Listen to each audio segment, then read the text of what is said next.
You are listening to Power Marketing with Kevin Lee. Kevin and his agency Did It have helped thousands of businesses win through superior marketing, as have his books, articles, speaking engagements, and the E-Marketing Association Power Marketing podcasts. Here's Kevin.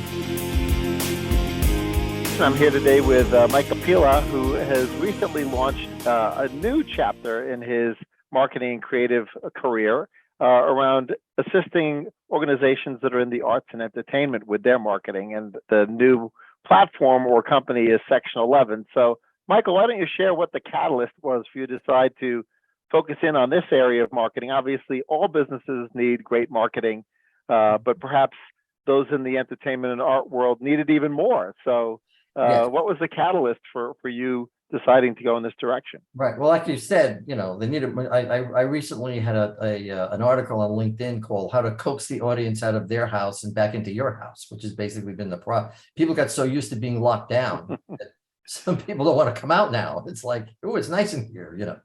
But anyway, there's a couple of stories involved with this. So the first story involves the name Section 11. 100 years ago, when I went to Pratt cuts its section or divides its freshman years up into sections. So my section was 11, and 11 has always been sort of a lucky number for me. My wife's birthday is January 11th. I'm an Aquarius. That's the 11th house of the zodiac. And I'm sure if you really look for it, you can find any number in your life as many times as you want to. But the number 11, I've noticed my life runs in 11-year cycles, which we don't have to go into, but basically, so 11 keeps popping up. So those two things say, well, let me, I've always wanted to use the name, and I finally found something appropriate. And I was glad that .art is now a extension, as you told me, right? So I'm not stuck, because .com was taken, and it's like something like section11.com is taken, and it's used for a ticketing service for sporting events. So that's that kind of a section. But it's rather more than I want to spend for the name. So I'd rather be creative and find a different version of the name than shell out, $69,000 or whatever it was. So there's that part. The other part is I'm for various personal reasons, I'm in a position to reboot my business. And I really wanted to do something I was very passionate about. And the arts have always been very, very good to me. And I come sort of like from an art family. My wife is the marketing director of the Manhattan Theater Club. Both of my daughters studied acting in college. So art has always run through my family. So you're right, the arts have really been hurting as a result of COVID, simply before, like, nobody wants to go out. That's basically the problem. Like a lot of theaters shut down, a lot of theaters went out of business, a lot of artists were hurting. They try to be very creative by doing Zoom events, what have you, but it's still difficult to sort of coax people into a dark, room with lots of other people and try to convince them it's safe. So with that in mind, I figured, let me, put my talents to good use in something I really care about, and basically help them sort of, get over that hump, and sort of reintroduce themselves, remind your audience why it is they love the arts and why it is they miss them. And now is the time to go back to them. So that's basically been my focus for the last 3 months. Great. Well, certainly given the challenges, there are a lot of arts-related companies, both in the for-profit and nonprofit world, that could use marketing help.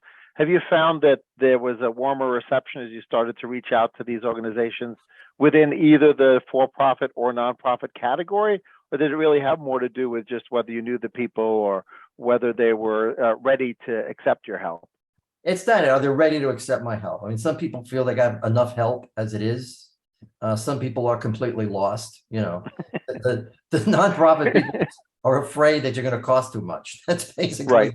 So once you get over that hurdle, they're fine. But the one thing I want to say about the interesting thing about marketing to the arts is, it's like, I'll take theater as an example. Everybody who works in the theater, from the executive producer down to the guy who's maybe like sweeping up after the show is over, everybody started as an actor. So everybody comes in with an art background. And I've noticed, and I have an art background, so we obviously speak the same language, and I'm very comfortable in that world.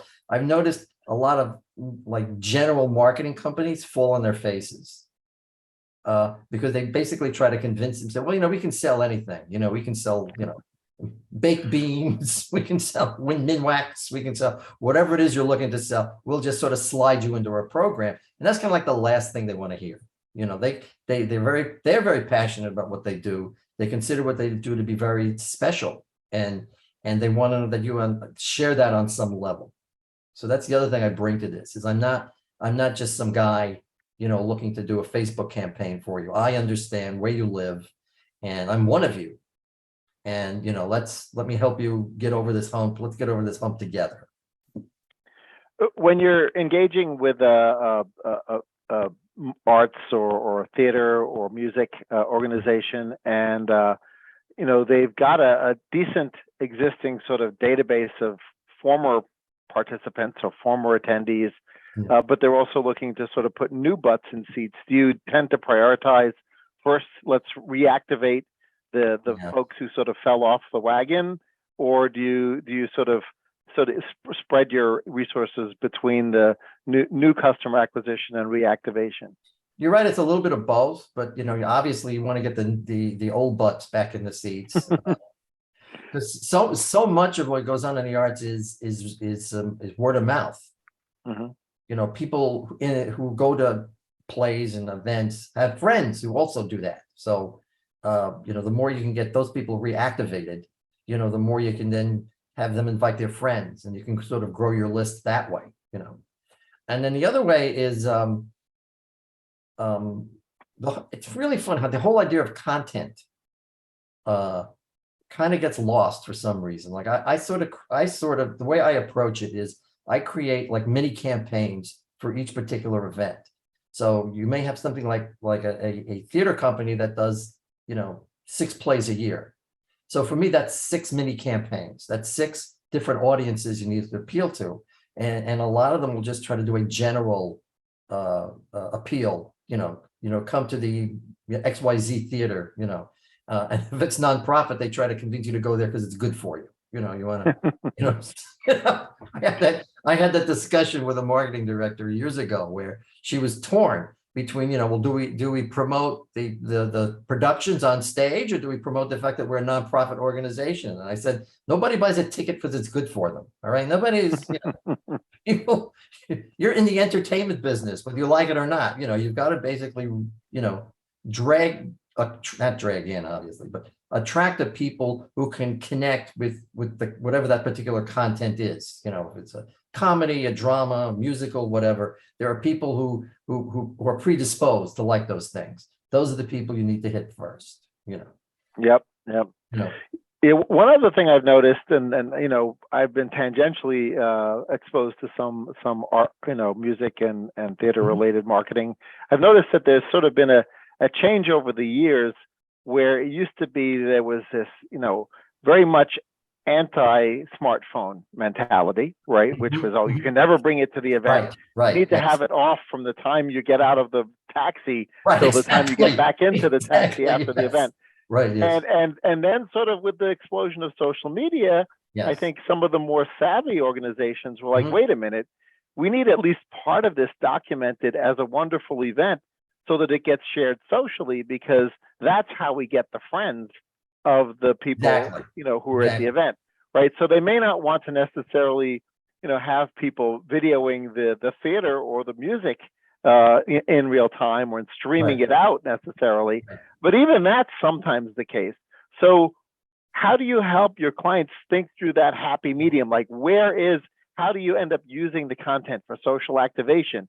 You encourage it? Do you essentially train your attendees on how to do it and what the hashtag is, and or you just sort of allow it to happen without sort of trying to accelerate it? Well, it depends on the art form. Clearly, theaters don't want it's not so much they don't want you taking pictures, so they're not too crazy about that either. But they don't want the phone going off in the middle of somebody's soliloquy, which is. Which has happened. Yes, Shakespeare with ringtones. Yeah. Right. Yes. My kingdom for a horse. Ring. Is that the stable calling? What is it? Yeah, so that you want to watch out for. But if it's something like a music venue or even yeah, musicals are fine. You just don't want them to be disruptive. But you're right, they sort of have. You actually don't have to train the audience. I mean, at this point, there's enough people who are familiar enough with smartphones and stuff. Although I do remember encouraging my clients when all this stuff started, they were afraid of two. They were first they were afraid of copyright infringement, you know, and they didn't want to like share their stuff because they were afraid somebody would steal it. And I said, Robert, you should be so lucky. I said that they steal it. Right. Because I says the point now isn't so much to keep priority of your content, is to get it out to in as many hands as possible. So you want people spreading this around, you want to encourage, so you'll have people doing they'll do things in front of the theater. You see people now doing things in front of marquees. They'll do things after the show. If you're lucky, you'll run into one of the principal actors as they're leaving or coming in. And now everybody is more than willing to sit there and let you do a selfie. It's just now become part of the business. And what you have a lot of the actors themselves acting as influencers. They've got the new celebrity. Yeah. Denzel Washington can sell out all of Broadway all by himself. Denzel Washington, that's fine. But what you've got now is you've got a lot of people who frankly I've never heard of, who've got huge followings. They're the younger actors, the younger celebrities, who bring to the stage with them, maybe a couple of million followers. So that's sort of like the new definition of celebrity. The trick there, though, is to make sure that their followers buy tickets. You just don't want them liking everything. You want to make sure they're the kind of followers that are gonna, and there the attraction is seeing whoever your idol is, seeing them in person. Right. And so much of, especially Broadway, so much of theater has become celebrity driven because people want to see celebrities. And there are some celebrities, I mentioned Denzel, for instance, who is almost review proof. People just want to go see him, Right. And there've been a couple of other plays, a bunch of plays like that over the years where the reviews were lukewarm, but the names on stage were so hot, it didn't really matter, Right. So yeah, so social media has really changed the way you promote, especially live entertainment. Yeah, I've noticed an increasing number of venues set up a semi-permanent step and repeat, right, Yes, with a yes, hashtag like a and booth. logos Yes, behind it. Yeah, right, yes, so yes, that's sort of a place where you stop for your selfie, right, So yes, yes, and you mentioned the marquee, like doing it at the marquee, but if there's a step and repeat inside and it's got the logo of the show or the logo of the band or right, whatever, yes. that's sort of a natural place for people to do that, engage in that behavior.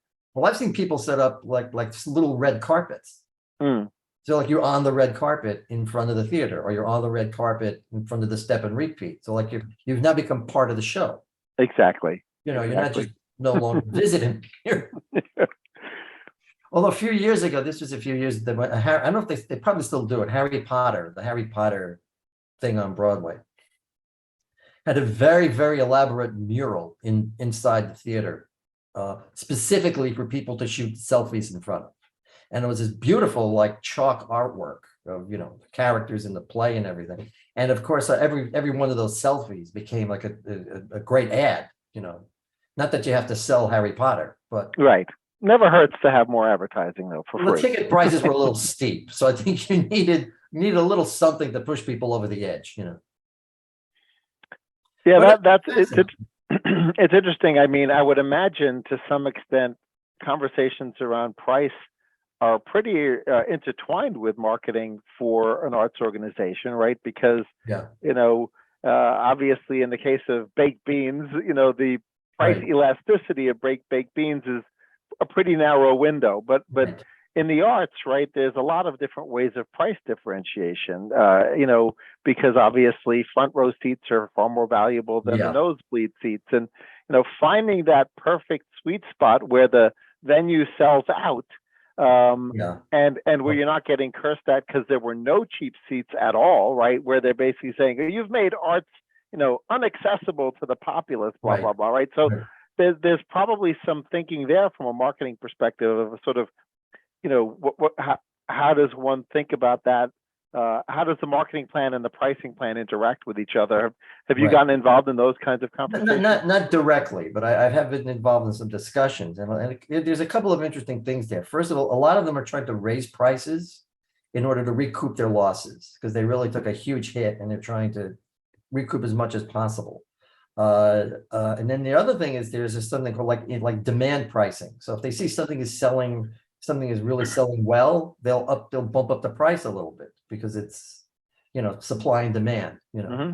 But right, that's always the trick. You don't want to have like a half empty theater, or a 2/3 full, So I mean, a lot of that pricing happens, I don't want to say at the last minute, but basically you want to see how the show is selling. If it's selling well, you hold on to your pricing. If not, you make some seats available for something lower. Because the important thing, I mean, the second most important thing, the important thing is to make money. But the second most important thing, especially for nonprofits, is to basically fill a house. Because you don't, the trick with nonprofits is obviously the actors are there, at least in my experience, the actors are there for less than you get anywhere else. And they're basically there for either exposure or they like the material or whatever. So you do need to be able to make enough money to sort of pay them. But not only that, they don't want to perform in front of empty seats.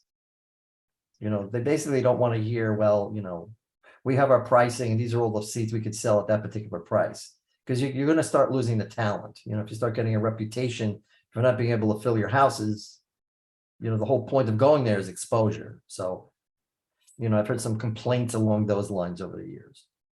But it's an ongoing process for these people.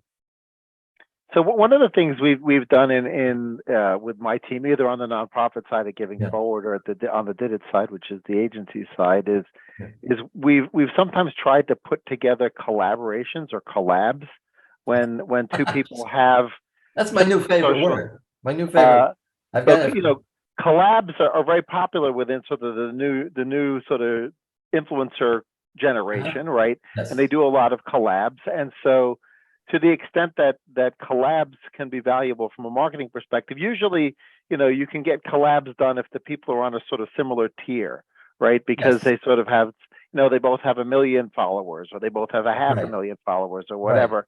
Right. And I'm just sort of curious, particularly on the nonprofit side, where the actors may be doing this partially because they have sort of a passion for the industry and a passion for the material, or maybe they really like the director or something along those lines. Sure. Have you found that sort of changes their willingness to be creative with their social media followings as it relates to promoting the show?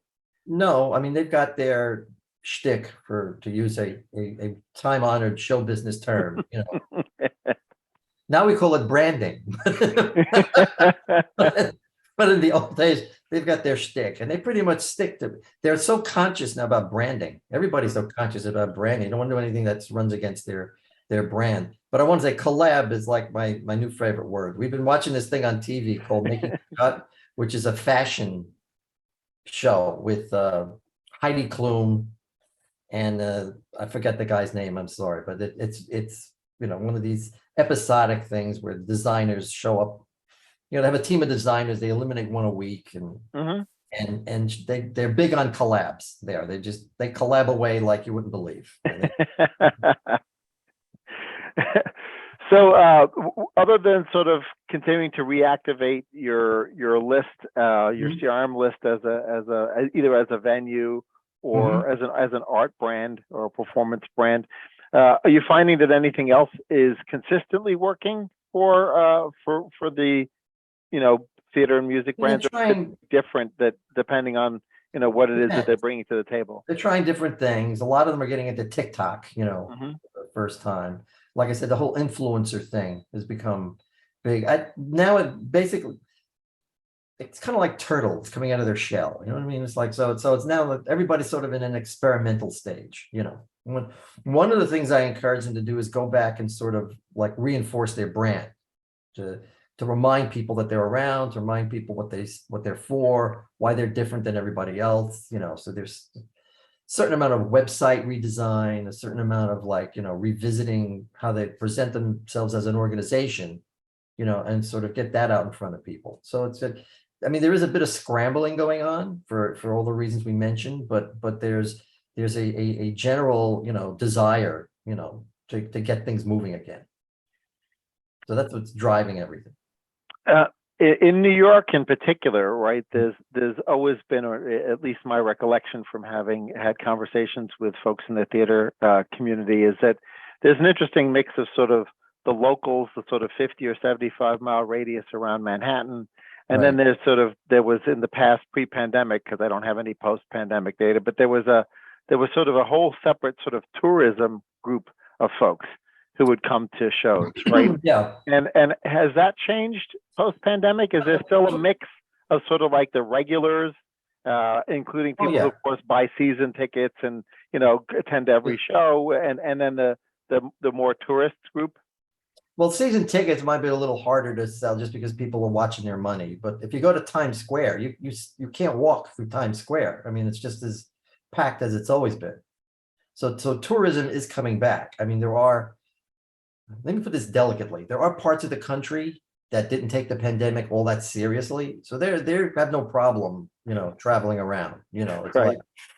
like, so the tourism angle is still in play. I don't think it's still coming back, but that's still and that also sort of drives, what you put on, what productions you put on, I keep using Denzel because that's the obvious example, but if you get a star with that kind of magnitude, you're going to attract a lot of tourists who, again, don't care whether the play is like, timeless or not. They're there to see their particular star. So it's still sort of a mix. The audience still skews kind of older. That's always been a challenge, is to start getting younger people to come to the theater. And that's almost a direct function of what it is you're putting on stage, like plays like the MJ, like the Michael Jackson show is sort of attracting an entire new audience because they're attracting Michael Jackson fans who otherwise wouldn't go to the theater, which is the guy who plays Michael Jackson is phenomenal. Actually, he won a Tony, but what was funny about the Michael Jackson play is people started to act as though that really was Michael Jackson. And people would yell in the middle of the play, "We love you, Michael." And the best thing I thought, talk about like time warp, right? So the time period where the play is taking place is like late 1990s. It's like 96, 97. It's like some big tour. I think he's gonna do a tour of Tokyo or something. And the actor announces that all the proceeds of this tour are going to be donated to some charity, right? And the entire audience applauds. And I'm going, that money was donated like 30 years ago. this is not an actual like pledge in real time. Right. Pledge from 30 years ago. So that money is gone. But the audience was really moved. I mean, they acted as though this was something that was happening really now. So there's that kind of it's almost a different kind of virtual reality. You talk about a suspension of belief when you go to the theater. Well, it's gone beyond that, where in this particular case, they were like part of the time period where the play was taking place. They were reacting to the play in real time, even though the events had happened decades ago. Absolutely. I've never seen it that obvious. And there's always a certain amount of like winking, yeah, we know this, but these people were like completely into this. It was like, they were transported back in time,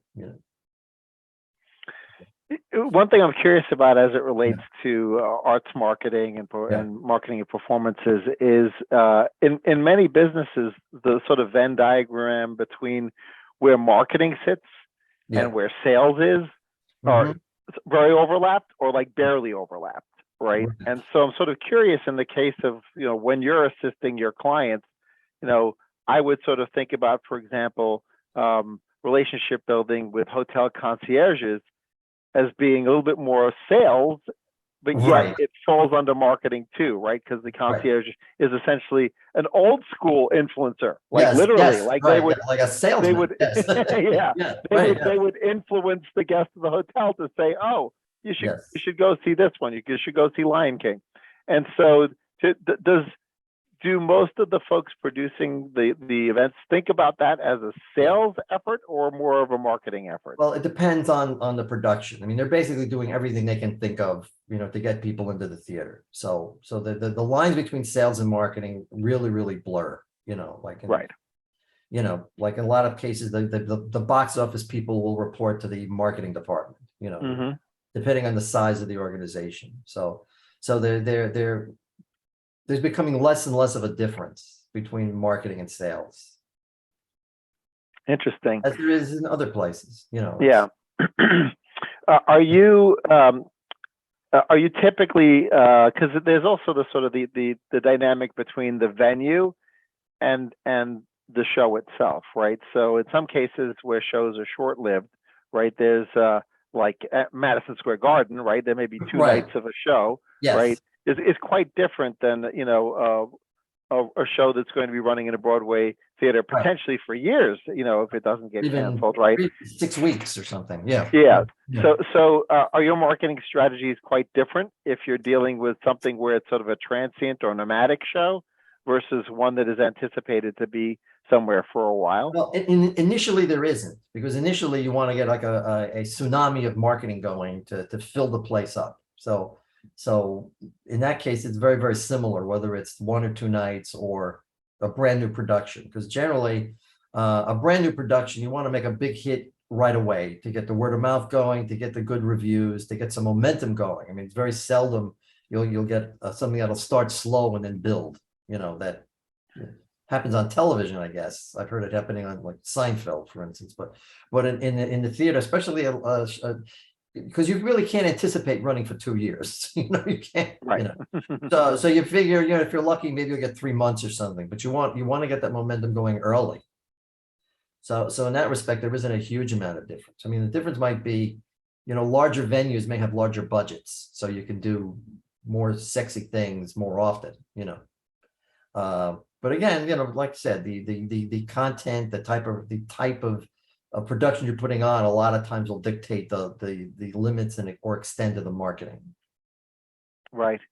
Do you often get tasked with the areas of sort of strategic partnerships as well? Because sometimes there'll be strategic partnerships where you'll co-market with an organization, right? Some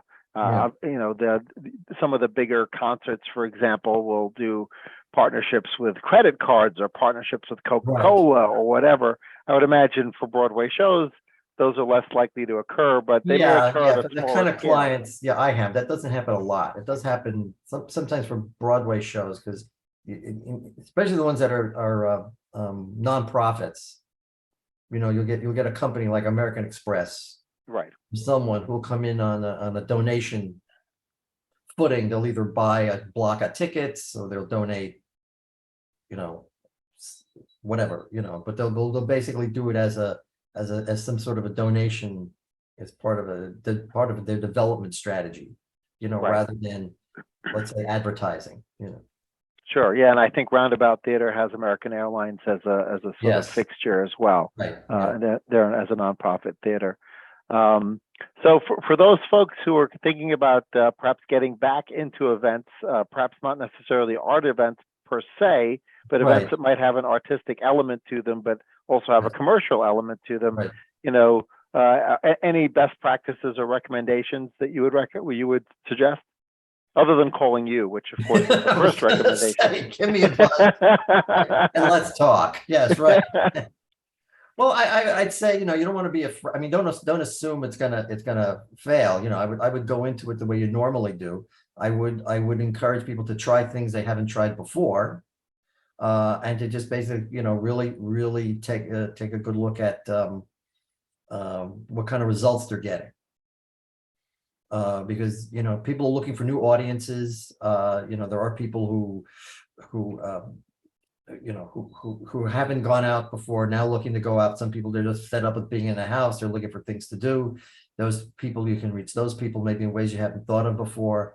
But I would go in strong. I would let people know that it's okay, that you're out there, you're producing, you're vibrant. There's some great stuff going on. Again, remind people what they love. Remind people why they love the arts in the first place, and that, they might have missed them in the last couple of years, but they're back. They can have those experiences again, and they can bring their friends and their kids and whatever it is that basically it's we're on our way back. I don't want to say normal. I actually, the term I try to use is the next normal. It's not getting back to normal or the new normal, because the new normal kind of suggests that it's sort of like the old normal, only it's been, shined up somewhat. I think we're getting into something I like to call the next normal, which is a sort of different iteration of what we've had before, with new audiences. Places are trying new types of new productions they never would have put on before in order to attract that new audience. So I would just basically sort of jump in, cautiously jump in, but I wouldn't be afraid of putting on something and being afraid that no one's going to show up. Right. The other thing is again, and this might be a little on the technical side, but you want to sort of like brush up your brand. You want to remind people who you are, why you're out there, why they liked you in the first place. So I wouldn't just assume that people are going to remember from 2 years ago, what you were then. So sort of reintroduce yourself to the audience, and then, have at it. Great. Well, thanks for brainstorming and sharing Okay. what you're up to with me. Right. Yeah, it was And great. I look forward to hearing from you what some of your successes are. Yeah, we got a lot of on right. Broadway, off Broadway. Right. I got stuff happening, so I'll let you know. Sounds good. Kevin Lee's Power Marketing is available on all your favorite podcast networks. Kevin loves helping businesses excel at marketing. Having marketing challenges?